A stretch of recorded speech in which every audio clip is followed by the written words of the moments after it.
কাজের মাসি শাড়ি এবং পেটিকোট গুটিয়ে বসে আছে। পাশে ছোট্ট একটা নারকেল তেলের শিশি হাতে তেল নিয়ে কি যেন করছে। ও চমকে উঠে বলল, এমা, এখানে কেউ মুখ দেয় নাকি? ওটা তো নোংরা জায়গা।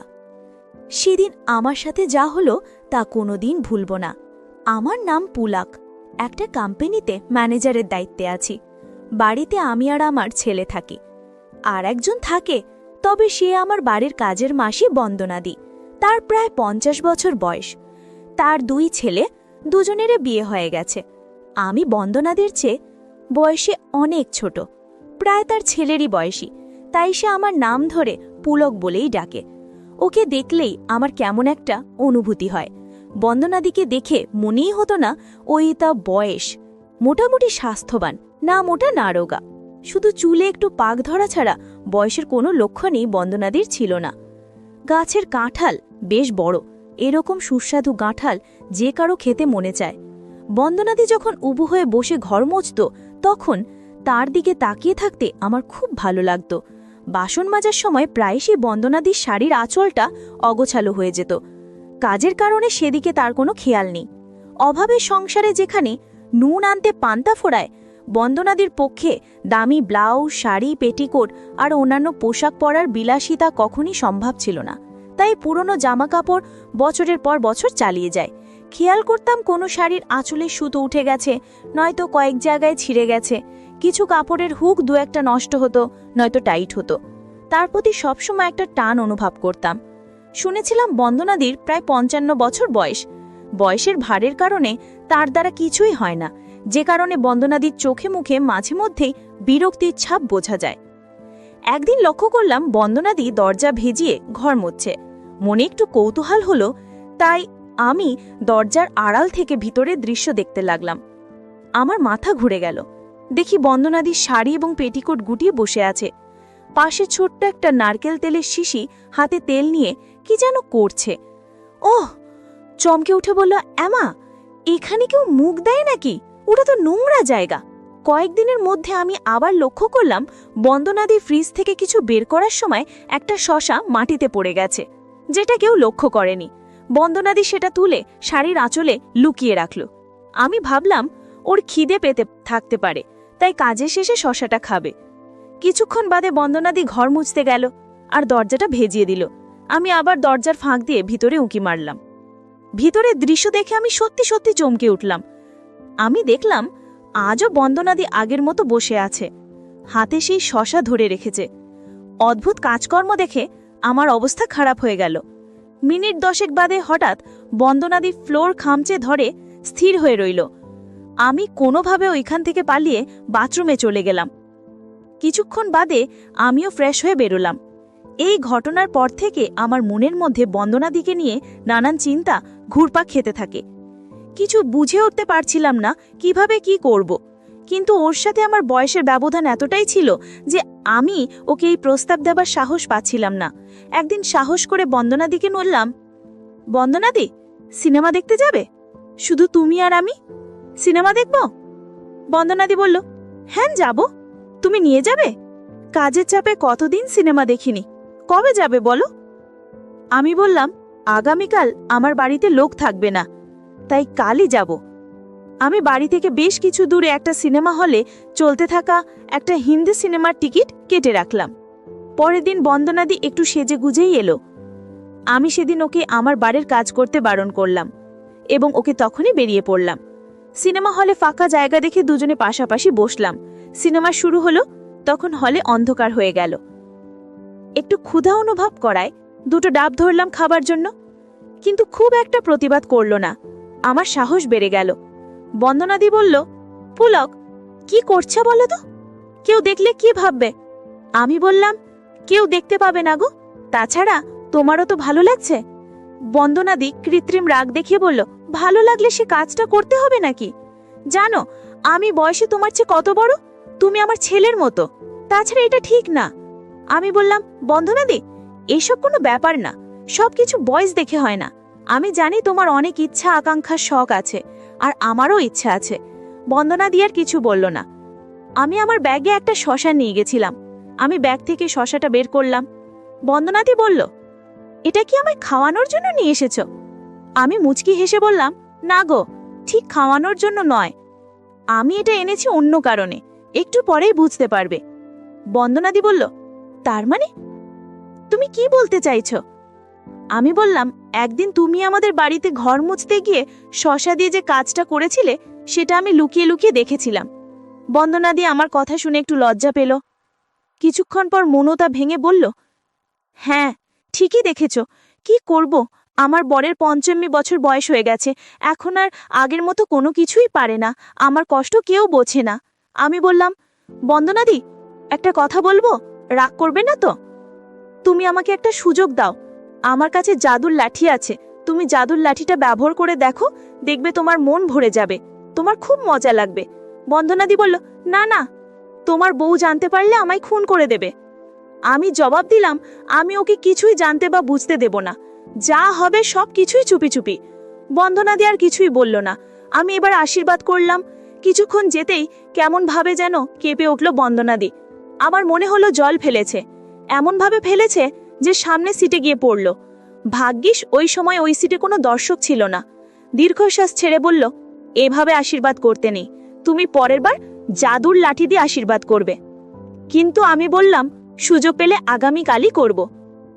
পরের দিন বন্দনাদি ঠিক সময় আমাদের বাড়িতে কাজে এলো। সৌভাগ্যক্রমে ওই সময় আমার বাড়িতে কেউ ছিল না। আমি বন্দনাদিকে আমার রুমে নিয়ে গিয়ে আমার পাশে বসিয়ে নিলাম। বন্দনাদি বলল, পুলক, এতক্ষণ বসে বসে ভাবছিলে নাকি কখন বন্দনা আসবে আর কখন তুমি আশীর্বাদ করবে? জাদুর লাঠি তো দেখছি কেমন যেন হয়ে আছে। আমি বললাম, ঠিকই বলেছ। এই বলে আশীর্বাদ করতে শুরু করলাম। বন্দনাদি চমকে উঠে বলল, এমা, এখানে কেউ মুখ দেয় নাকি? ওটা তো নোংরা জায়গা। আমি বললাম, বন্দনাদি, তোমায় একটা নতুন অভিজ্ঞতা করাচ্ছে, তোমার খুব ভালো লাগবে। 30 মিনিটের মধ্যে এভাবেই কেটে গেল। আমি বন্দনাদিকে বললাম, জানো, তুমি যখন আমার সামনে ঘর মুছতে, আমি তখন তোমার দিকে একভাবে তাকিয়ে থাকে, সারাদিন তোমার কথায় কল্পনা করি। আজ দিয়ে আমার সেই ইচ্ছে পূরণ হয়ে গেল। বন্দনাদি আদর করে মুচকি হেসে বলল, উফ, এই ছেলেটা ভারী দুষ্টি হয়েছে রে ভাই, তুমি তো দেখছি পাগল হয়ে যাচ্ছ। আমি বারণ করলে তুমি আমার কথা শুনবে না, আমি জানি। নাও, যা ইচ্ছে তাই করো। এভাবে আরো ঘন্টাখানেক পর বন্দনাদি ফ্রেশ হতে গেল। কিছুক্ষণ পরে সে আমাকে দেখে বলল, কি গো, তুমি ফ্রেশ হবে না? যাও, ফ্রেশ হয়ে এসো, আমি বিছানার চাদরটা পাল্টে দিচ্ছি, নাও উঠে পড়ো। এরপর আমি উঠে বাথরুমে চলে গেলাম। ঘরে ঢুকে দেখি বন্দনাদি নতুন চাদর বিছিয়ে দিয়ে পেটিকোট পরিয়ে আমার ঘরের কাজকর্ম করছে। আজকের পর থেকে তাকে আর কোনোদিন ফ্রিজ থেকে শসা বা বেগুন নিতে দেখিনি। তার যখন দরকার হতো আমাকে সবকিছু জানাতো। একদিন বন্দনাদির ভাই হঠাৎ খুব অসুস্থ হয়ে পড়ল। যেহেতু তাকে দেখাশোনা করার কেউ নেই, তাই সে বন্দনাদিকে তার বাড়িতে থাকার জন্য অনুরোধ করল। বন্দনাদি ভাইকে খুবই ভালোবাসত, তাই বাধ্য হয়ে 1 মাসের জন্য তার বাড়ি গিয়ে থাকতে রাজি হলো। এই খবর বন্দনাদি যখন আমায় জানালো, আমি তখনই বললাম, বন্দনাদি, তাহলে আমার বাড়ির কাজের কি হবে গো? তাছাড়া এতদিন ধরে আমার একা থাকা সম্ভব না, তোমাকে ছাড়া আমি এক মুহূর্ত ভালো থাকতে পারি না। বন্দনাদি হেসে বলল, তোমার বাড়ির কাজের জন্য আমি আমার স্বামীকে ভেবে ঠেকে রেখেছি, চিন্তা করো না। জন্য চিন্তা করতে হবে না, আমার বড় ছেলের বউ সুজাতা আমার পরিবর্তে তোমাদের বাড়ির কাজ করে দেবে। সুজাতা খুবই ছেলে মানুষ, তার মাত্র 26 বছর বয়স এবং সে খুবই সরল আর লাজুক প্রকৃতির। সুজাতা সত্যি খুব লাজুক, আমার দিকে না তাকিয়ে নিচের দিকে একভাবে তাকিয়ে আছে। বন্দনা দিয়ে আমার সাথে আলাপ করিয়ে দেওয়ার জন্য বলল, সুজাতা, এই হলো পুলকদা, বয়সে তোমার চেয়ে সামান্য বড়, প্রায় তোমার বরেরই মতো, সেই জন্য আমি ওকে পুলক বলেই ডাকি। পুলক খুব ভালো লোক, আমায় খুবই ভালোবাসে এবং আমার কোনো প্রয়োজনে সাহায্য করার আপ্রাণ চেষ্টা করে। তুমি এখানে মন দিয়ে কাজ করো, পুলক তোমায় সব রকম সাহায্য করবে। বন্দনাদির কথায় আমার মনে হলো সে যেন অপ্রত্যাশিতভাবে সুজাতাকে আমার কাছে আসার জন্য ইশারা করল। জানি না কিভাবে এই যুবতী বউটাকে রাজি করাবো। বন্দনাদি সুজাতাকে বাড়ির সব কাজ বুঝিয়ে দিতে লাগল। সুজাতা ঝাড়ু নিয়ে ঘরের সামনের দিকে হয়ে পরিষ্কার করতে আরম্ভ করল। আমি ওর পাছা করা দেখছি। বন্দনাদি পিছন থেকে আমায় ইশারায় জিজ্ঞাসা করল, সুজাতাকে আমার কেমন লাগছে। আমিও ইশারায় বললাম, খুবই সুন্দর, এবং সুজাতাকে রাজি করার জন্য আমি সব রকম চেষ্টাই করব। পরের দিন বন্দনাদি বাড়ি চলে গেল এবং সুজাতা একলাই কাজ করতে এলো। সেদিন যেন সুজাতাকে আমার একটু কম লাজুক মনে হলো। আগের দিনের মতো সুজাতা শাড়ির আঁচল নিয়ে চেয়ারের উপর বসে বিষণ্ণ মনে বসেছিল। সুজাতাকে আমি জিজ্ঞেস করলাম, কি গো, বন্দনাদি আসবে না? সুজাতা জবাব দিল, হ্যাঁ আসবে না, তিনি 1 মাস পরে আসবেন। আমি জিজ্ঞেস করলাম, সেই জন্য কি তুমি অসুখী আর দুঃখী হয়ে আছো? সুজাতা জবাব দিল, হ্যাঁ তুমি ঠিকই বলেছ, আমার শ্বশুর আর শাশুড়ি মা খুব ভালো, আমি তাদেরকে খুব মনে করি। সুজাতার উত্তরে আমি নিশ্চিন্ত হয়ে গেলাম এবং সুজাতাতে ভালোবাসা দেওয়ার জোরদার চেষ্টা করলাম। গুছিয়ে রাখেনি, কেমন যেন একটা অগোছালো ভাব আছে, যার ফলে কাজ করতে করতে শাড়ির আঁচল অনেকবার পড়ে যাচ্ছিল। বিষয়টা দেখে অস্বস্তিতে পড়ে গেলাম। ঘরের কাজ করার মাঝে সুজাতার সাথে বেশ কয়েকবার আমার চোখাচোখি হলো, কিন্তু সুজাতা কোনোবারই আমার দিক থেকে চোখ সরিয়ে নিল না। আমি গাছের জাম্বুরার দিকে তাকাচ্ছি বুঝতে পেরেও সুজাতা কিছু মনে করল না। মনে মনে ভাবলাম, তাহলে কি বন্দনাদি সুজাতাকে কিছু বুঝিয়ে দিয়ে গেছে? বিষয়টা বোঝার জন্য হোঁচটকে পড়ে যাবার ভান করে গাছের জাম্বুরায় ধাক্কা দিলাম। বিষয়টা লক্ষ্য করে সুজাতা লাজুক মুখে বলল, এ কি দাদা, আপনি এই রকম কেন করছেন? আমি তো আপনার প্রায় সমবয়সী, আপনার এই রকম করায় আমি খুব লজ্জা পাচ্ছি। তাছাড়া আমার খুব ভয় করছে, আমার শাশুড়িমা জানতে পারলে আমায় মেরেই ফেলবে, প্লিজ এসব করবেন না। আমি মুচকি হেসে বললাম, সুজাতা, তুমি তো নিজেই বললে আমি তোমার সমবয়সী। ভেবে দেখো, আমি তোমার স্বামীরই বয়সী। স্বামীকে যখন লজ্জা পাও না, তখন আমাকেই বা লজ্জা পাচ্ছ কেন? তাছাড়া বন্দনাদিকে ভয় পাওয়ার তোমার কোনো কারণ নেই। আমার আর বন্দনাদির মধ্যে ভালো বন্ধুত্ব হয়েছে। সুজাতা চমকে উঠল, কি বলছেন আপনি? আপনি তো শাশুড়িমার ছেলের বয়সী, এই বয়সে শাশুড়িমা আপনার সাথে? না, এটা হতেই পারে না। আমি বললাম, সুজাতা, তুমি বিশ্বাস করো, আমি বন্দনাদের খুব কাছের একজন মানুষ, তার সাথে সিনেমা হলে গিয়েছি, অনেক আনন্দ করেছি, এমনকি তার সম্মতিতেই সবকিছু হয়েছে। সুজাতা চিচিয়ে উঠল, একদম বাজে কথা, শাশুড়িমা আপনার সাথে কখনই সম্ভব নয়। তাছাড়া আমার শ্বশুরমশাই এখনও যথেষ্ট ক্ষমতাবান, তাকে ছেড়ে আপনার সাথে কিভাবে রইল? না, আমি কিছুতেই মানতে পারছি না। সুজাতা কোনোভাবেই মানতে চাইছিল না, তাই আমি কিছু প্রমাণ দিলাম, যেমন কোথায় জন্মদাগ আছে, কোথায় তিল আছে, ছোট ছোট চুল কোকড়ানো ইত্যাদি। বন্ধুরা, ইউটিউবের কঠোর নিয়মের কারণে আরও কিছু বিষয় সরাসরি বলা যাচ্ছে না। তোমরা কমেন্টে দেওয়া লিঙ্ক থেকে আমার ওয়েবসাইট ভিজিট করো, সেখানে একদম খোলামেলা গল্প দেওয়া আছে, যেগুলো ইউটিউবে পাওয়া যায় না। সুজাতাকে সবকিছুর প্রমাণ দেওয়ার পর স্তম্ভিত হয়ে বলল, সত্যি তো, সব ঠিক বলছেন, কিন্তু আপনি এত কিছু কি করে জানলেন? তাহলে সত্যি কি শাশুড়িমা এবং আপনার মাঝে? তা না হলে তো এত বিশদ বিবরণ আপনি দিতেই পারতেন না। সেই জন্যই কি বেশ কিছুদিন শাশুড়িমাকে বেশি উৎফুল্ল দেখছি? ইস, আমি তো ভাবতেই পারছি না। আমি সুজাতার হাত ধরে বললাম, দেখো সুজাতা, তুমি খুব ভালো করে বুঝতে পারছ, আমার এবং বন্দনাদির মাঝে গভীর সম্পর্ক না থাকলে আমি এত কিছু কখনোই বলতে পারতাম না। 50 বছরের মহিলার সাথে বন্ধুত্ব করতে পেরেছি, এখন তোমার মতো আমার সমবয়সী যুবতী মেয়ের সাথে বন্ধুত্ব করলে আমার ভালো লাগবে। সুজাতা খুব লজ্জিত হয়ে শাড়ির আঁচলে মুখ লুকিয়ে বলল, ইস, পুলকদা, আপনি খুবই অসভ্য, কি সব কথা বলছেন? আপনি শাশুড়িমার সাথেও কি এভাবে কথা বলেছেন? আমি হেসে বললাম, আরে এসব কোনো ব্যাপার না, আমি তোমাকে আস্তে ধীরে সব বুঝিয়ে বলবো। আমার মনে হলো সুজাতার লজ্জা বেশ খানিকটা কমেছে। সুজাতার কাছে 2টো জবা ফুল ছিল, সেখান থেকে একটা হাতে নিয়ে বললাম, বিশ্বাস করো সুজাতা, তুমি অনেক ভালো থাকবে। তাছাড়া তোমার যা মাইনে দিই তার সাথে 1000 টাকা বকশিশ দিব। সুজাতা বলল, কিন্তু পুলকদা, আপনি আমার শাশুড়িমার সাথে যে কাজ করেছেন, তাহলে তো এক হিসাবে আপনি আমার শ্বশুর হলেন। আমি বললাম, ও, তাহলে তো আমি তোমার সমবয়সী শ্বশুর, কাজেই তোমার কোনো অসুবিধা নেই।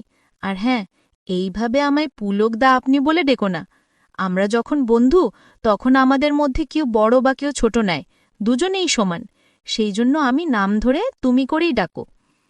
সুজাতা একটু চিন্তিতা হয়ে বলল, কিন্তু তোমার বাড়ির লোক জানতে পারলে তো ঝামেলা হয়ে যাবে গো। আমি বললাম, কোনো ঝামেলা হবে না, তুমি যখন কাজে আসছো তখন আমার বউ আমার ছেলেকে স্কুলে দিতে যায়। সেখান থেকে ফিরতে ফিরতে 1 ঘন্টার বেশি সময় লেগে যায়। তাই ওই সময়ে আমরা গেম খেললে কেউই টের পাবে না। বন্দনাদিকেও আমি এই সময় গেম খেলার জন্য ডাকতাম। আমার কথায় সুজাতা রাজি হয়ে গেল। তাছাড়া 1000 টাকা বকশিসের কথা শুনে কেউ না করতে পারবে না। আমি বললাম, আগে গাছের জাম্বুরা খেয়ে নি। লক্ষ্য করলাম ও একটু লজ্জা পাচ্ছে। কি হয়েছে জানতে চাওয়ায় সুজাতা বলল, আজ প্রথমবার কারুর সাথে বন্ধুত্ব করছি, তাই কেমন যেন লাগছে। আজ এই পর্যন্তই থাক, আগামীকাল থেকে আগানো যাবে।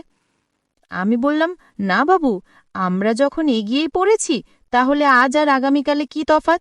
আমরা যত তাড়াতাড়ি গেম খেলতে পারবো ততই বেশি আনন্দ হবে। আর কথা না বাড়িয়ে আমরা গেম খেলতে শুরু করলাম। ঘরের মধ্যে ঘণ্টাব্যাপী শুধু আনন্দ হৈহুল্লোড়ের শব্দ হচ্ছিল। কিছুক্ষণ পর বললাম, এতক্ষণ গেম খেলে তোমার নিশ্চয়ই জল পিপাসা পেয়েছে।